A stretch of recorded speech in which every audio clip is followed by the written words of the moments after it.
Assalamualaikum warahmatullahi wabarakatuh. Saya Gita Iriani dari Pendidikan Geografi Unit 2. Di sini saya akan menjelaskan tentang tugas akhir semester saya, yaitu MK Geografi Pertanian dengan judul Kondisi Tanah di Indonesia, Kondisi Petani, Pertanian di Indonesia, Produktivitas Pertanian, dan Permasalahan Pertanian di Indonesia dengan dosen pengampu Fitria Mustika, SPD MPD. Pertama, kondisi tanah di Indonesia. Pengertian tanah.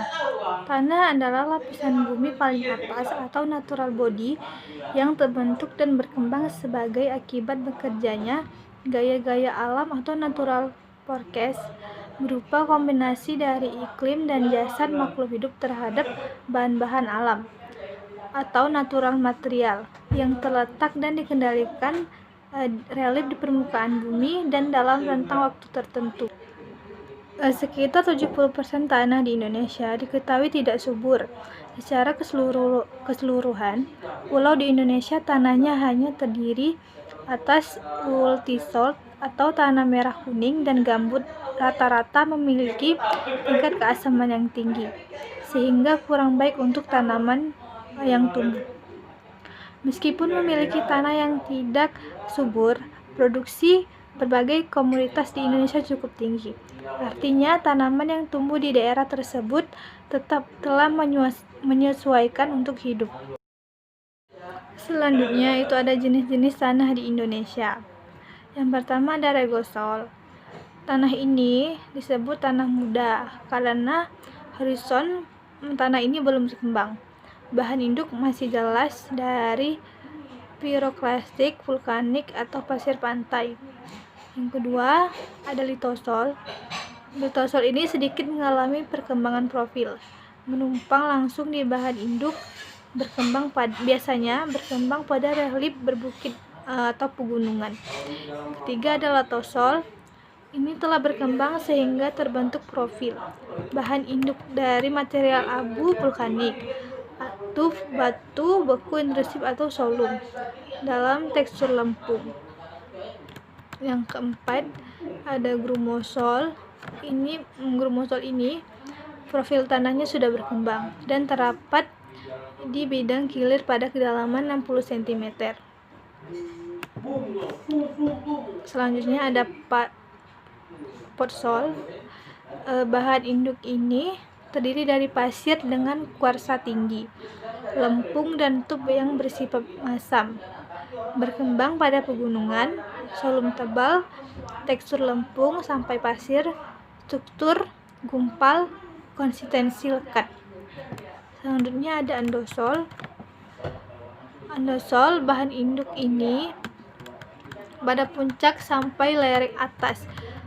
Solumnya tebal, tekstur geluh, berdebu, struktur remah, dan konsistensi gembur. Selanjutnya ada Mediteran merah kuning. Bahan induk dari pegunungan lipatan, lereng bawah gunung api, kars, solum sedang sampai dangkal, tekstur geluh hingga lempung, struktur gumpal, bersudut, konsistensinya teguh dan lekat dan basah. Yang terakhir ada organosol atau tanah gembut.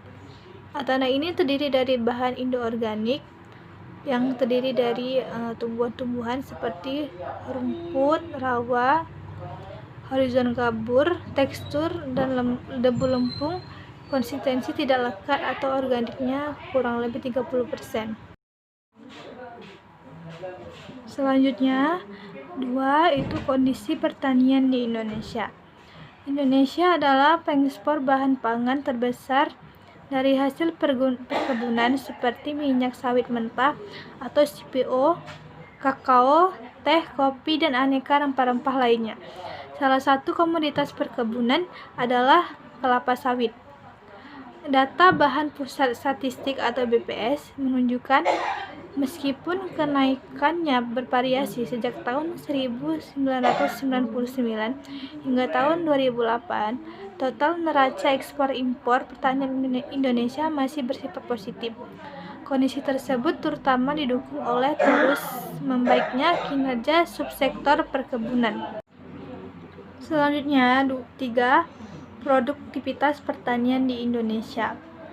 Produktivitas adalah kemampuan tanah untuk menghasilkan produksi tanaman tertentu dalam keadaan pengolahan tanah tertentu. Perwujudan dari keseluruhan faktor-faktor atau tanah dan non-tanah yang berpengaruh terhadap hasil tanaman yang lebih berdasarkan pada pertimbangan ekonomi. Selanjutnya, pertanian merupakan sokoguru bagi perekonomian bangsa Indonesia. Hal ini tidak terlepas dari keberadaan Indonesia sebagai negara agraris. Maka hubungan antara sektor pertanian dengan pembangunan nasional dan kesejahteraan petani merupakan hubungan yang bersifat timbal balik. Sebab kesejahteraan masyarakat Indonesia pada dasarnya terletak pada hasil yang diperoleh dari hasil bertani. Pada tahun 2013, jumlah rumah tangga petani gurem di Indonesia mencapai 14,25 juta atau 55,33% dari jumlah rumah tangga usaha pertanian pengguna lahan. Kementerian PPPN Bappenas tahun 2014. Mereka tidak memiliki lahan yang cukup luas untuk mampu menghasilkan pendapatan sesuai kebutuhan hidupnya. Sejatinya, realitas tersebut tidak perlu terjadi jika berbagai kebijakan politik pembangunan pertanian diarahkan pada peningkatan kesejahteraan petani. Secara empiris, perwujudan kesejahteraan petani Indonesia dapat dilakukan melalui pembangunan ekonomi dan industri berbasis pertanian. Hal ini merupakan pilihan yang tepat, sebab sebagai negara agraris, sumber daya alam dan sumber daya manusia cukup tersedia. Tumbuhan pula tradisi bertani di kalangan masyarakat Indonesia merupakan tradisi yang sudah mengakar. Pemerintah tinggal membangun infrastruktur yang memadai, teknologi dan industri yang tepat, guna serta pemasaran hasil pertanian yang kompetitif. Terobosan pembangunan pertanian di Indonesia antara lain dilakukan oleh pemerintah melalui kebijakan revolusi hijau. Namun kebijakan ini tidak cukup sukses.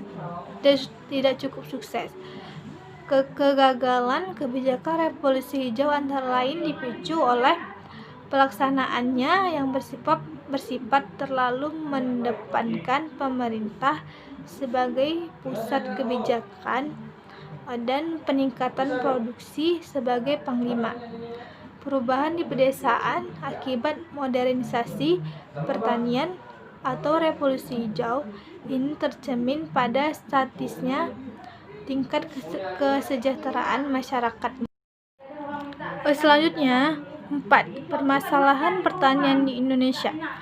Pada masa Orde Baru, program pembangunan pertanian dikenal dengan istilah revolusi hijau.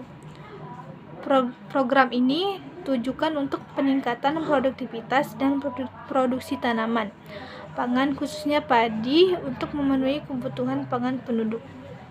Program revolusi hijau ini lebih menekankan ahli teknologi pertanian untuk meningkatkan produktivitas dan produksi pertaniannya.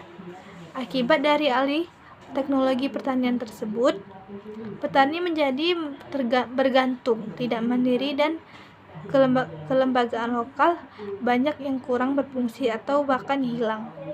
Karena sebelumnya program pembangunan pertanian menekankan pada bimbingan kepada petani dalam berusaha tani yang lebih baik. Akan tetapi, revolusi hijau ini hanya menekankan pada teknologi pertanian, sehingga yang ditimbulkan ketergantungan petani terhadap teknologi pertanian modern.